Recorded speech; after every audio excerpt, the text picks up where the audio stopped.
안녕하세요. 다시 돌아온 여러분을 환영합니다. 니켈은 현대 배터리 생산, 특히 전기차 배터리 양극재의 가장 중요한 금속 중 하나입니다. 인도네시아는 세계에서 가장 많은 니켈 광석 매장량을 보유하고 있으며 지난 5년간 전 세계 전기차 공급망을 지원하기 위해 정제 능력을 빠르게 늘려왔습니다. 이 비디오에서는 니켈이 어떻게 단계별로 처리되는지, 어떤 기업들이 프로젝트를 주도하고 있는지, 그리고 이러한 기술들이 기존 방식과 어떻게 다른지 설명해 드릴 것입니다. 이 영상을 통해 여러분은 니켈 정제가 어떻게 이루어지는지 뿐만 아니라 인도네시아가 왜 이 산업의 중심지가 되었는지 이해하게 될 것입니다. 니켈은 황산 니켈처럼 배터리 양극재에 사용될 수 있는 고순도 형태로 정제될 때 가장 가치가 높습니다. 인도네시아 광산에서 나오는 광석은 대부분 철과 다른 불순물이 섞인 니켈을 포함하는 라테라이트 광석입니다. 사용 가능한 니켈을 추출하기 위해 두 가지 주요 방법이 사용됩니다. 첫 번째는 고온 용광로를 사용하여 니켈을 다른 원소와 분리하는 건식 재련법입니다. 두 번째는 습식 재련법으로 압력을 가한 화학 용액을 사용하여 니켈을 액체 형태로 침출시킨 다음 정제하는 방식입니다. 두 가지 방법 모두 이미 인도네시아에서 운영되고 있습니다. 건식 재련은 수십 년간 이어져 온 방식입니다. 이는 페로니켈과 니켈 선처를 생산하는 전통적인 방법입니다. 인도네시아에서는 중국의 칭산 홀딩그룹이나 발레 인도네시아와 같은 기업들이 대규모 재련 단지에 투자해왔습니다. 이 공정은 라테라이트 광석을 건조하고 소성한 다음 섭씨 1600도 이상의 온도에서 작동하는 전기로에 투입하는 과정을 거칩니다. 철 성분은 니켈의 일부와 결합하여 니켈 선철이라는 합금을 형성합니다. 이 합금은 배터리보다는 주로 스테인리스강 생산에 사용되지만 수년간 인도네시아 니켈 산업의 중추적인 역할을 해왔습니다. 수전해 야금술은 이제 인도네시아에서 배터리 등급 니켈을 생산하는 주요 방법입니다. HPL 고압산 침출이라고 불리는 이 공정은 라테라이트 광석을 분쇄하고 이를 오토클레이브 안에서 황산과 혼합하는 것으로 시작됩니다. 오토클레이브는 고온 고압에서 작동하여 니켈과 코발트를 용액에 녹여냅니다. 이 금속들은 불순물로부터 분리된 다음 전기차 배터리용 황산 니켈로 가공됩니다. 인도네시아에서는 여러 주요 기업들이 습식 재련 프로젝트를 주도하고 있습니다. 인도네시아 하리타 그룹과 중국 닝보 리갱의 합작 투자 회사인 PT 할마헤라 퍼사다 리갱은 2021년부터 상업적인 HPAL 운영을 시작했습니다. 또 다른 예로는 중국 저장 화유 코발트와 다른 파트너들이 지원하는 PT 화유 니켈 코발트의 프로젝트가 있습니다. 이 공장들은 오비섬과 술라웨시와 같이 자원이 풍부한 지역에 위치해 있습니다. 각 시설에서는 연간 수만 톤의 혼합, 수산화물 침전물을 생산할 수 있습니다.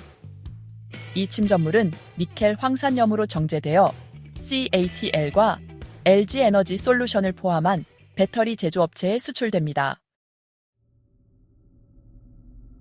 건식 재련과 습식 재련 중 어떤 방식을 선택하느냐에 따라 환경에 미치는 영향과 비용이 크게 달라집니다.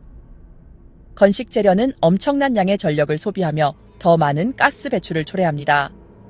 반면에 습식 재련은 다량의 황산을 필요로 하며 토양과 물 오염을 피하기 위해 신중하게 관리해야 하는 폐기물을 발생시킵니다. 2023년 네이처 지속가능성 보고서에 따르면 퀸즐랜드 대학교 연구진은 인도네시아 니켈 정제의 전 과정에 걸친 영향을 평가했습니다.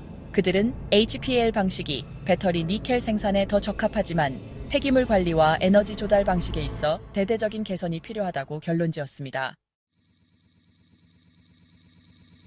배터리 제조사들은 NMC 8B11과 같은 하이 니켈 양극재를 선호합니다. 이는 니켈 80%, 망간 10%, 코발트 10%의 비율을 의미합니다. 니켈 함량이 높을수록 에너지 밀도가 증가하여 전기차가 한 번 충전으로 더 긴 거리를 주행할 수 있게 됩니다. 이것이 바로 테슬라나 제너럴 모터스와 같은 기업들이 공급망에 더 많은 니켈을 확보하려는 이유입니다. 테슬라의 CEO 일론 머스크는 2020년에 광산 회사들에게 니켈 생산량을 늘려달라고 공개적으로 촉구했습니다. 그 이후 테슬라는 인도네시아 니켈 생산자들과 공급 계약을 체결했으며 2022년에는 발레 인도네시아 및 화유 코발트와도 계약을 맺었습니다. 인도네시아 정부는 니켈 산업을 형성하는 데 중추적인 역할을 해왔습니다. 2020년에 인도네시아는 외국 기업들이 자국 내 정제시설에 투자하도록 유도하기 위해 가공되지 않은 니켈 광석 수출을 금지했습니다. 이러한 정책은 제련소와 HPAL 공장의 빠른 건설로 이어졌습니다. 에너지광물자원부의 보고에 따르면 2024년까지 인도네시아에는 30개 이상의 니켈 가공 공장이 가동될 예정이며 이들 중 상당수는 전기차 배터리 공급망과 직접적으로 연결되어 있다고 합니다. 또한 정부는 국영 지주회사인 인도네시아 배터리 공사, 인도네시아 배터리 코퍼레이션을 설립하여 광업부터 배터리 셀 생산에 이르는 완전한 전기차 가치 사슬을 구축하기 위해 국제 기업들과 협력하고 있습니다. 전 세계 공급망에 미치는 영향은 상당합니다. 인도네시아가 부상하기 전에는 전 세계 배터리 등급 니켈의 대부분이 캐나다, 러시아, 호주와 같은 국가에서 생산되었습니다. 하지만 인도네시아의 막대한 라테라이트 매장량과 엄격한 수출 정책이 결합되면서 투자 흐름이 빠르게 바뀌었습니다. 국제에너지기구에 따르면 인도네시아는 2023년 전 세계 니켈 공급량의 약 50%를 차지했습니다. 그리고 더 많은 HPL 시설이 가동됨에 따라 이 점유율은 2026년까지 더욱 증가할 것으로 예상됩니다. 이는 인도네시아가 전동화의 필수적인 재료의 중심축이 되었음을 의미합니다. 수산화 혼합 침전물에서 습식 재련법으로 어떻게 황산 니켈을 정제할까요? 침출 후 니켈과 코발트가 함유된 용액은 철을 제거하기 위해 중화됩니다. 석회나 수산화 마그네슘을 첨가하여 철과 알루미늄을 침전시킵니다. 그런 다음 정제된 용액을 추가 화학 물질로 처리하여 니켈과 코발트를 선택적으로 분리합니다. 용매 추출 기술을 사용하여 니켈 이온을 추출합니다. 마지막으로 니켈이 풍부한 용액은 결정화되어 황산 니켈, 육수화물 결정을 형성합니다. 이 결정들은 건조되고 포장되어 양극 생산자에게 운송됩니다. 전체 공정은 99% 이상의 순도를 보장하기 위해 정밀한 화학적 제어를 필요로 합니다. 한 가지 어려운 점은 코발트가 라테라이트 광석에도 존재하며 이를 분리하는 것이 매우 중요하다는 것입니다. 코발트는 배터리 안정성에 매우 중요하지만 전 세계 공급량이 제한적이며 대부분 아프리카 콩고 민주공화국에서 생산됩니다. 인도네시아에서 코발트를 공동 생산함으로써 HPAL 공장은 글로벌 공급망을 다변화하는 데 기여하고 있습니다.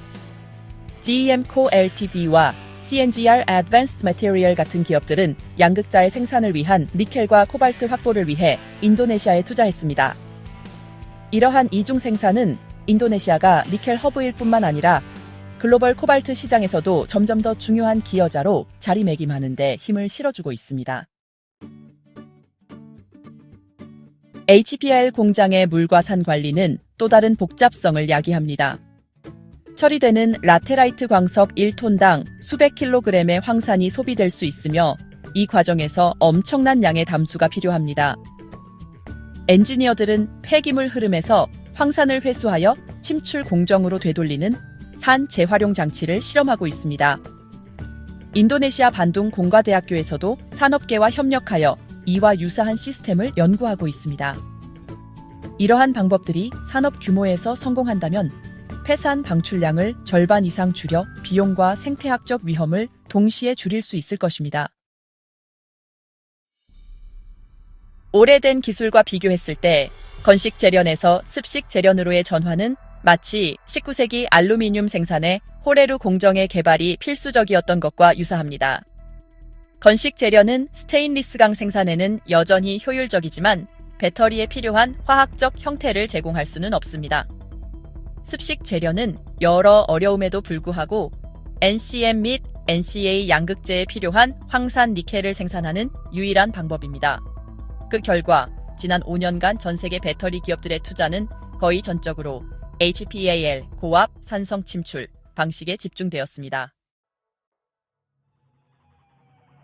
연구자들은 니켈 정제 과정의 효율성과 환경적 성과를 개선하기 위해 노력하고 있습니다.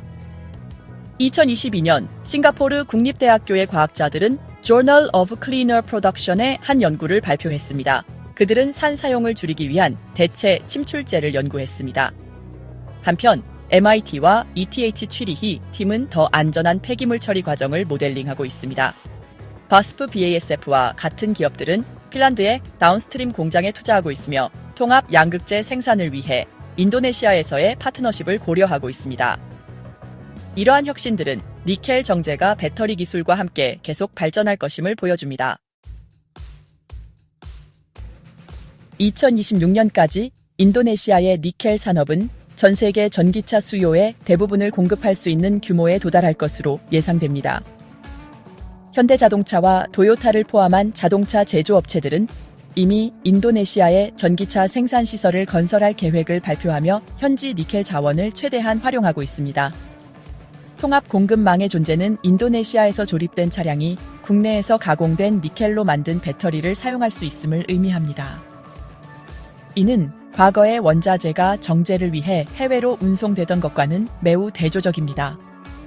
전체 체인의 현지화는 운송 비용을 절감하고 더 많은 지역 개발을 장려할 수 있습니다. 하지만 여전히 과제는 남아 있습니다. 인도네시아 환경포럼과 같은 환경단체들은 급격한 산업화와 관련된 삼림 벌차에 수질 오염에 대한 우려를 제기했습니다. 그리고 탄소 배출 문제도 있습니다. 유럽위원회는 정책 보고서에서 탄소 국경 조정 메커니즘에 따라 탄소 배출량이 높은 니켈은 미래의 수입 제한을 받을 수 있다고 언급했습니다. 이러한 압력으로 인해 기업들은 재생에너지 통합을 모색하고 있습니다. 예를 들어 PT 베일의 인도네시아는 2023년에 일부 운영을 수력 발전으로 전환할 계획을 발표했습니다. 장기적인 경쟁력은 규모뿐만 아니라 환경에 미치는 영향을 줄이는 데 달려 있습니다. 또 다른 고려사항은 인력 개발입니다. HPL 플랜트에는 고압 시스템 교육을 받은 숙련된 화학 엔지니어, 야금 전문가, 안전 기술자가 필요합니다. 가자마다 대학교와 11월 11일 기술연구소와 같은 인도네시아 대학들은 현재 채광 야금 및 공정공학 분야에 특화된 과정을 제공하고 있습니다. 정부 장학금은 퀸즐랜드 대학교와 같은 기관과의 협력을 통해 학생들이 해외에서 공부할 수 있도록 지원하고 있습니다. 이러한 전문 인력 양성은 현지 인재가 니켈 가공의 급속한 확장을 지원하고 미래의 외국 기술 인력에 대한 의존도를 줄이는 데 기여할 것입니다. 글로벌 시장은 가격 변동성에도 민감하게 반응합니다. 2022년 런던 금속 거래소의 거래 중단으로 니켈 가격이 급등했습니다. 인도네시아의 생산량 증가는 공급 안정에 도움이 되지만 동시에 과잉 공급의 위험도 있습니다. 맥킨지 분석가들은 2024년에 너무 많은 HPL 프로젝트가 동시에 시작되면 가격이 지속 불가능한 수준으로 떨어져 미래 투자를 저해할 수 있다고 보고했습니다. 이는 인도네시아와 국제 구매자 모두에게 시장 안정성을 유지하면서 장기 계약을 관리해야 하는 균형 잡힌 행동을 요구합니다.